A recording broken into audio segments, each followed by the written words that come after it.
प्रातःकाल का समय 14 मार्च 2023।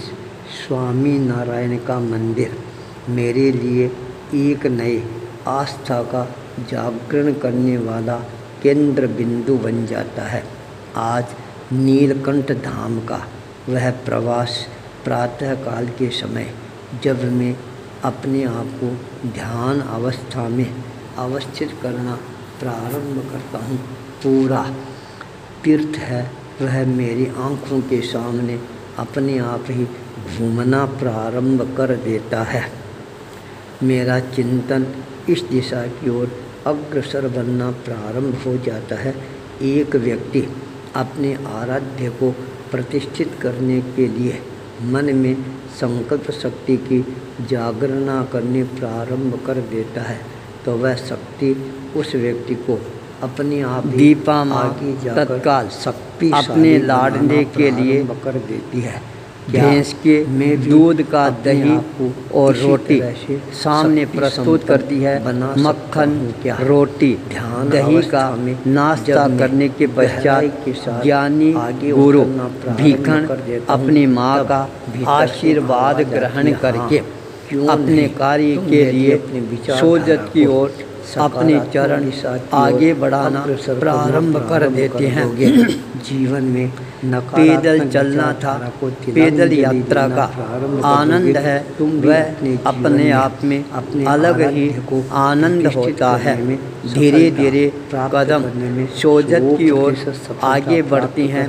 जब कदम आगे बढ़ने प्रारंभ हो जाती हैं, फिर वो कदम रुकने का नाम नहीं लेती हैं। सोजत पहुंच जाती हैं, वहाँ पर अपना आवश्यक कार्य है संपादित करना प्रारंभ कर देते हैं। बालक भीखन के लिए माँ का जो एक कार्य है वह संपादित करना ही सबसे पहला कर्तव्य बन जाता है। कार्य सानंद संपन्न होने के पश्चात में अपने कदमों को पुनः अपनी जन्मभूमि कंटालिया की ओर अग्रसर करना प्रारंभ करते हैं। सूर्य तेजी के साथ अस्तांचल की ओर बढ़ता ही जा रहा था। अंधकार धीरे धीरे अपना साम्राज्य है वह स्थापित करने के लिए लालायित बनता जा रहा था। अकेले थे, पैदल चलते समय अकेले को रास्ता लंबा नजर आना प्रारंभ हो जाता है। उसी समय ठाकर शिवदान सिंह जी वो भी अपना कार्य संपादित करके कंटालिया की तरफ आगे बढ़ रहे थे। दोनों में मित्रता थी, दोनों आपस में मिलकर बातें करते हुए आगे बढ़ना प्रारंभ कर देते हैं। पर ठाकर शिव सिंह जी के एक भयंकर बीमारी थी, वो तंबाकू है, अवश्य ही सूंघते थे। जब तंबाकू का नशा चढ़ता तब उनके पैरों में जान आ जाती थी। अचानक तंबाकू था वह समाप्त हो जाता है।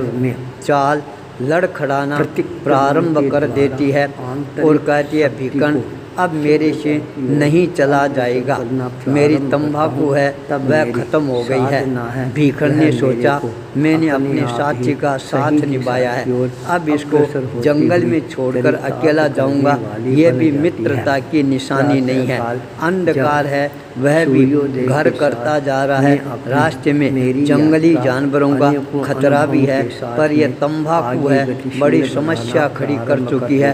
अब क्या करूं? अपनी बुद्धि कौशलता का परिचय देते हुए ठाकर साहब, आप 5 मिनट यहाँ पर विराजे, मैं जंगल में खोज करता हूँ, कहीं पर मेरे को तंबाकू मिल जाए। प्रतिमा का भीखन तंबाकू की खोज में निकल जाता है। जंगल में कहाँ तंबाकू मिलने वाली थी, पर अचानक भीखन का ध्यान है जंगल में एक घूमती हुई गाय के ऊपर केंद्रित होता है। सामने एक गाय का 3 दिनों का गोबर का किया हुआ पोठा है वह पड़ा था, जिसका रंग है वह भी धीरे धीरे भूरे रंग के रूप में परिवर्तित हो जाता है।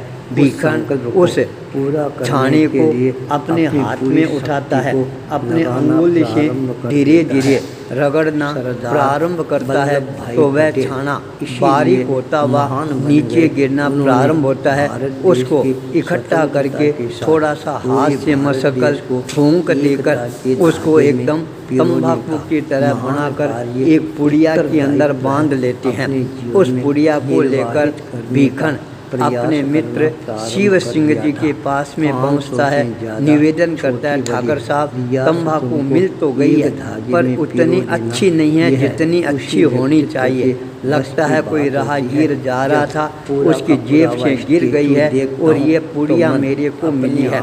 इतना कहकर भीखन ने वह हाथ आगे बढ़ा दिया है। ठाकर साहब तत्काल पुड़िया को अपने हाथ में लेते हैं, खोलते हैं, चिमटी भरते हैं, सूंघते हैं और कहते हैं वाह मित्र भीखन तंबाकू अच्छी है, काम चल जाएगा। पैरों में नई ताकत आ जाती है, शक्ति आ जाती है, चेहरे पर रौनक आ जाती है। चाल है वह भी अपने आप तेज बननी प्रारंभ हो जाती है।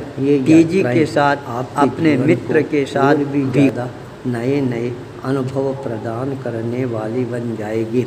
यह विचारधारा सुनकर मेरी यात्रा मेरे को गांव निकट आ गया है और तत्काल गांव में प्रवेश कर जाती है। कहते हैं ठाकर साहब तंबाकू व नशा कैसा रहा? ठाकर ने कहा भीखन बहुत अच्छा रहा। तब भीखन मुस्कुराना प्रारंभ कर देता है, कहता है ठाकुर साहब ये तंबाकू नहीं, ये तो गाय का गोबर और मेरे के तंबाकू के रूप में आपके सामने प्रस्तुत किया। भीखन की ये करामात देखकर मित्र शिव सिंह जी के चेहरे पर भी मुस्कुराहट दौड़नी प्रारंभ हो जाती है। ये था भीखन के बुद्धि कौशलता का परिचय। देवता लोग है क्रीड़ा करने के लिए खेलने के लिए आते थे, वह दृश्य भी हमारे को और ज़्यादा सोने की तरह पवित्र बनने का अनुभव प्रदान करने वाली बन जाती है। आगे की जो हमारी यात्रा होती है वह एक्सप्रेस सड़क मार्ग से होती है। मैंने देखा 150 किलोमीटर तक वापस मुड़ने का कोई भी साधन है साहस नहीं कर पाता है। इस तरह की जो यात्रा होती है वही वास्तव में नया अनुभव प्रदान करने वाली बनती है।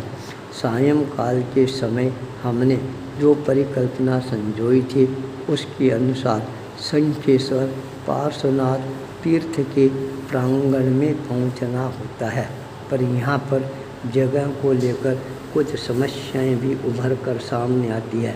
तीर्थ के प्रांगण में केवल एक दीपा हुआ है। अपने जीवन को और ज़्यादा देदीप्यमान बनाने के लिए बच्चे को संस्कारित बनाना प्रारंभ कर देती है। वही बच्चा अपनी माता के खून के साथ में उन संस्कारों को अपने जीवनगत है करना प्रारंभ कर देता है। दीपा माँ एक एक दिन में एक एक नया संस्कार है, वह बालक के जीवन को और ज़्यादा नए रूप में प्रदान करना प्रारंभ कर देती है। माता का जो संस्कार होता है वही बच्चे के लिए आगे जीवन प्रदान करने वाला बन जाता है। माता का संबंध बच्चे के नाल के साथ में जुड़ा हुआ रहता है। नाभि कमल से जो संस्कार मिलते हैं वही बालक आगे जाकर शक्तिशाली ताकतवर पुण्यवान बालक के रूप में उभर कर सामने आता है। उसके व्यक्तित्व से कर्तृत्व से नेतृत्व से सारा परिवार है चमत्कृत हो जाता है, समाज चमत्कृत हो जाता है, परिवार समाज राष्ट्र के बाद गांव चमत्कृत हो जाता है। पूरा देश और विश्व है वह चमत्कृत होना प्रारंभ हो जाता है। वह चमत्कारी व्यक्तित्व जब जन्म ग्रहण करता है वह जन्मदिन उस बालक के लिए नहीं पूरे संसार के लिए एक नया प्रकाश है, वह पैदा करने वाला बन जाता है। जब बालक का जन्म होता है सकलेचा परिवार खुशियों से नहाना प्रारंभ कर देता है। जब नामकरण का समय आता है वही बालक आगे जाकर सारे संसार के अंदर अपने आप को प्रतिष्ठित करना प्रारंभ कर देता है। वह बालक विश्व के अंदर अपने नाम का डंका बजाना प्रारंभ कर देता है। आगे जाकर भीखण के नाम से प्रसिद्धि प्राप्त करता है। भीखण आचार्य भूपेंद्र।